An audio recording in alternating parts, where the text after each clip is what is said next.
I'm here at the Circa Gallery in Rosebank, Johannesburg, to see a monumental exhibition of works by the painter John Meyer on the life and times of Nelson Mandela. We're here with Mark Reed, the director of the Everard Reed Gallery, and he has worked in collaboration with Rand Merchant Bank to produce this major show, which I believe will be traveling internationally. So Mark, could you tell me from your perspective why it matters to you so much? I think up front I have to state that even though John Meyer is a realist with an international reputation, this was the bravest possible project that he could have undertaken. Painting 16 huge pictures, they are large, of the life of the greatest icon of our country, and this could have gone so badly wrong. It could have been a trite, embarrassing statement. And what have we?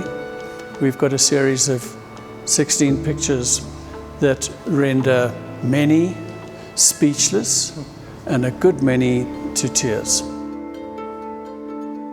The story starts, as it always does with the story of a person, with youth. So the first painting is an undeniably great landscape by John Meyer.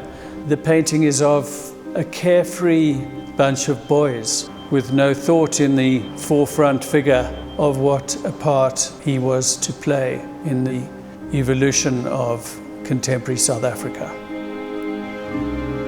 The next painting is the first of the monochromatic paintings. The young Madiba has arrived in Johannesburg and is talking to a woman. Who that woman is not known. That is the case with much of John's work. The people surrounding Madiba are hinted at, but it's a picture which shows his love of life, and he was just enjoying himself in the company of effervescent young South Africans. The next painting is of Nelson Mandela in a boxing hall. Not as the boxer. I do think the victor looks a little bit like Madiba. The fallen, I think, looks like that great photograph of Sonny Liston being beaten by Cassius Clay, who became Muhammad Ali. And there is Nelson Mandela at the ringside. The next painting is where things become more serious. In this painting, there's definitely Ahmed Kathrada as a young man, Walter Sisulu. And it's the start of a small, struggling law practice that was to confront the juggernaut of the state. To me, one of the most profound paintings in this series is this linchpin of when a young black lawyer says no to a white person who's no doubt part of the state security system. There's this malevolent fellow in the doorway. Scary times. In this painting, the might of the state and the military and the police force all starting to become major factors in Nelson Mandela's life, and he has to flee. He became a fugitive in his own land, which culminated in what happened in the next painting. And the next painting is of the famous capture site. Madiba was apprehended by the state security. As soon as he saw their cars, he knew what type they were, and he realized that the game was up. He was taken into custody, and finally the fateful day when he made the greatest speech in the history of our country was set. And so the painting is really at that point where everyone turns and look up at him as they realize that they're in the presence of a completely remarkable human being. Paintings 9 and 10 are about the Robben Island years. It must have been heartbreaking sitting there in his cell night after night. He labored in the quarries under the watchful eyes of sometimes very cruel people. There were these achingly long periods of time where nothing was pleasant and nothing was happy. The next painting is the meeting between F.W. de Klerk and Nelson Mandela. Two people from such different backgrounds with such different pressures on them could see that it was important to talk and move forward together. And the next painting is perhaps the visual centerpiece of the collection, the official state portrait. John was asked to paint Nelson Mandela in his offices in the Union buildings, and so John spent a good deal of time with Nelson Mandela, and it does reflect a man at the height of his powers. The whole world fell in love with Nelson Mandela, and many of the greatest leaders, such as Bill Clinton, came to see him and spent time with him. And John has put them at their ease in amongst the old oaks of Cape Town. And I think he's captured the aura of both men beautifully. That famous ride with the Queen in the gilded carriage. Simply extraordinary that he can go from being a little boy running down a path and ends up escorting the Queen. And so finally the curtain draws down on one of the most extraordinary political careers, and the youth become the most important part of his life. So many children saw Nelson Mandela as their grandfather of this nation. So finally the last painting.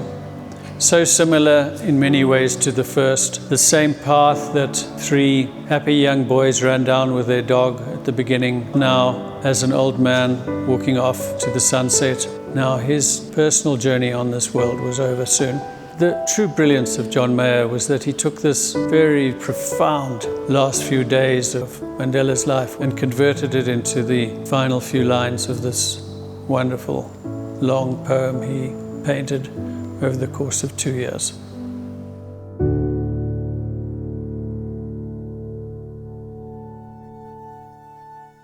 Firstly, good afternoon, John Meyer.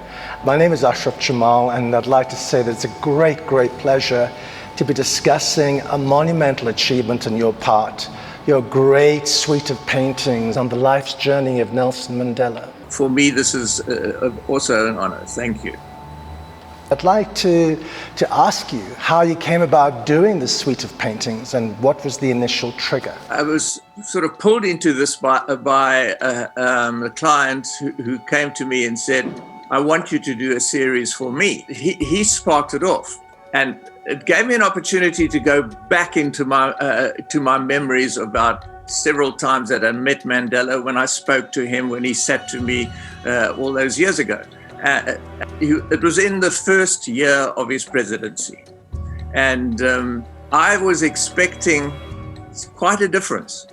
When somebody's a legend like that, it's kind of like intimidating. You know, I thought maybe my hand would shake when I was painting him. But in fact, he was almost too humble. You know, I thought, why is he so humble in my presence? But that is just the measure of the man. You know, he was exceedingly polite, and I was astounded. So the nature of painting Nelson Mandela, could you talk about that? What do you think drew you towards him as a man, as a figure, as a myth?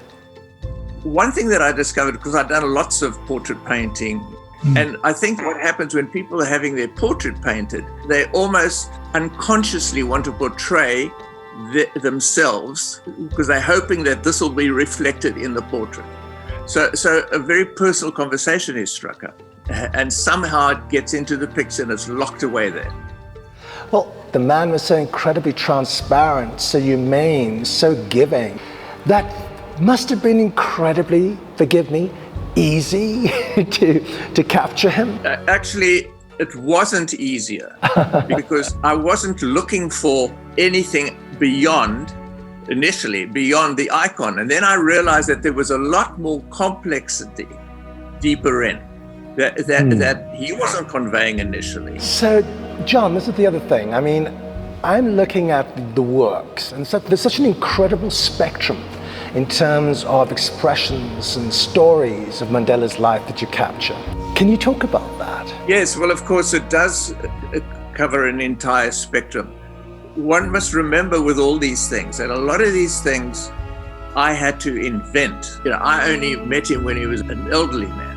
But what did he look like when he was 25 or when he was 35? People don't know this. I find that very intriguing because painting for you, it's a dreaming tool. It's a way of seeing and imagining and telling a story.